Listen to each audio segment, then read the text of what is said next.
Alors, plutôt que revenir sur le match du week-end, j'aimerais quand même qu'on se projette vers Milan. C'est une affiche, c'est le genre de match de Coupe d'Europe qui peut rentrer dans l'histoire de Rennes. Enfin, je veux dire, je sais pas, t'élimines Milan, même si c'est plus les années 90, quand même. malgré Milan, tout. Milan, Voilà. le coup avec des champions l'année dernière. Quand même. Milan part largement favori. Soyons sérieux. Ça serait un magnifique exploit que Rennes sorte Milan. Moi, là, comme ça, je n'y crois même pas. Ce serait le plus gros de l'histoire du club, nous dit Jérôme Thomas. Bah, évidemment. Moi, Au-dessus du Betis Séville de l'époque et de l'épopée. Je n'y crois pas, mais je ne demande qu'à être scotché sur mon canapé et qu'il m'offre ce kiff. L'équipe est dans une super dynamique. Julien Stéphan semble avoir la main totale sur son effectif. Malheureusement, il a perdu un joueur au milieu important. Ça n'a pas empêché Rennes de gagner ce week-end, mais peut-être avec moins de maîtrise parce qu'il avait trouvé une bonne formule avec Lefebvre qui enfin répondait aux attentes après des premiers mois très difficiles. Mais l'équipe là, elle répond quoi. J'aime bien ce qu'elle propose. C'est intéressant. Il y a un élément important dans cette configuration de Milan, c'est que le retour est au Roazhon Park. Oui. Donc quand même, tu peux. Oui, des clubs français ont déjà fait l'exploit à Milan. Hein. Après là comme ça, Lille avait gagné à Milan. Je te dis que c'est très difficile d'imaginer que Rennes puisse le faire. Mais ça va être intéressant à regarder. Et en tout cas, Rennes ne peut pas être mieux que là.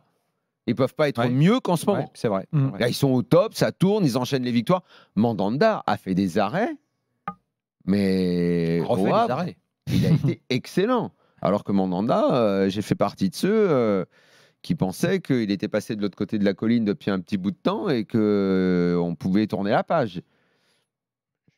Comme on dit dans ces cas-là, il a fait fermer des bouches. En tout cas, c'est vrai, il a été très bon. Il commence à faire des... Il revenait chez lui, il avait à cœur de briller. non, mais il a été bon. Donc, vraiment, là, Rennes est au top. Donc, maintenant, si vous voulez nous offrir l'exploit, nous, on est là, on prend. Hein, on a envie de kiffer. Hein. Bon, et surtout, quel milieu de terrain contre Milan il y a quand même des questions compos.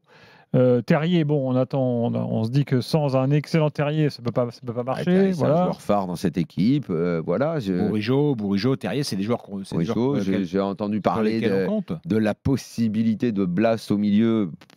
Je sais pas. Kalimundo qui revient, toujours décevant. Il fait un début d'année qui nous rappelle le Kalimundo Lensois. Il voulait savoir. Au milieu, pardon. Tu veux dire qui on met avec Terrier devant? Kalimundo. Ouais. Enfin, honnêtement, c'est plus le milieu qu'il va falloir trouver la bonne formule. C'est là qu'à ce niveau-là, les matchs sont très importants et se gagnent. Fred est là, supporter rennais. Salut Fred. Salut l'after. Bon, t'y crois? Bien sûr que j'y crois. Je suis obligé d'y croire.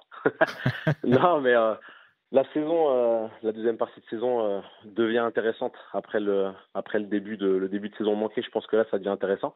Et ce match, cette double confrontation contre le Milan peut exciter tout le peuple rennais, donc bien sûr que j'y crois. J'espère qu'ils vont faire un gros match et surtout se rendre le match plus facile encore sur le retour au Roazhon Park.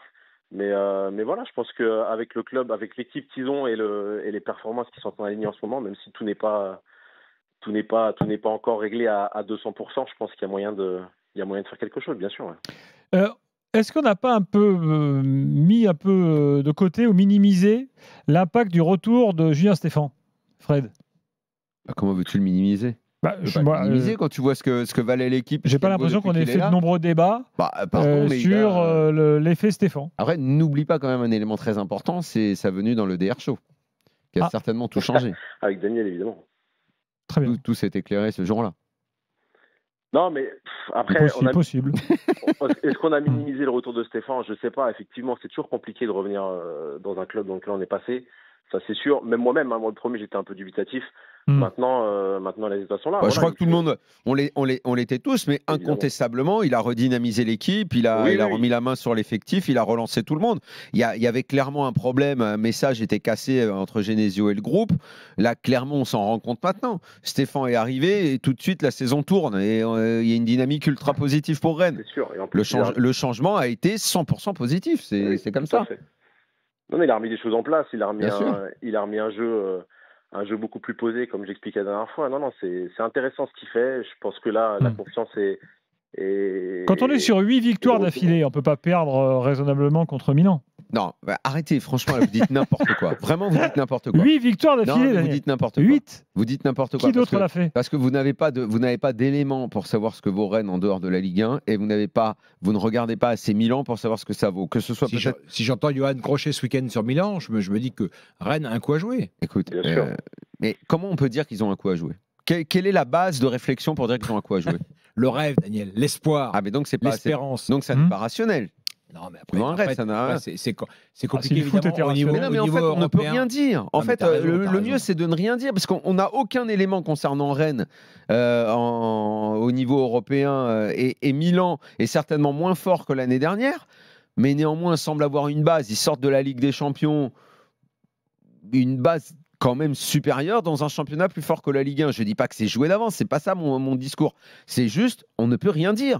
On ne peut en aucun cas dire il y a un truc à faire pour Rennes, Rennes peut le faire. Non, il y a à voir.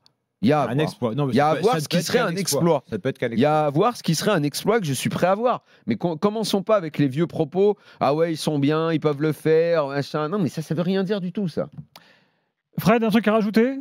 Non, j'espère que... Milan, si, l'élément, c'est vrai, il y a... il le dit sur le chat, Milan a battu le PSG en Ligue des Champions à San Siro. Ah oui, compliqué, mais après... Ce qu'ils ont mis ce soir-là en termes d'intensité dans la rencontre, s'ils mettent ça à Rennes à San Siro, Rennes ils vont prendre un bouillon. Non, mais ça va être dur. Maintenant, à eux de se rendre le match retour des plus faciles possibles en essayant de faire... même pas facile, qui se rendent le match comme ils doivent se le rendre et puis s'ils font l'exploit, mais il n'y a pas à se rendre facile. Mais tu sais, même s'il y a un partout à San Siro, ce ne sera pas facile au Roison Park. Non, c'est sûr, mais ça va. Les espoirs seront un peu plus grands, donc voilà. On espère tous qu'ils créeront l'exploit, parce que ça restera un exploit, même s'ils sortent le Milan, ça restera un exploit. Donc on verra, mais évidemment que j'y crois et je pense qu'on a de bonnes raisons d'y croire. Et voilà, on verra bien jeudi.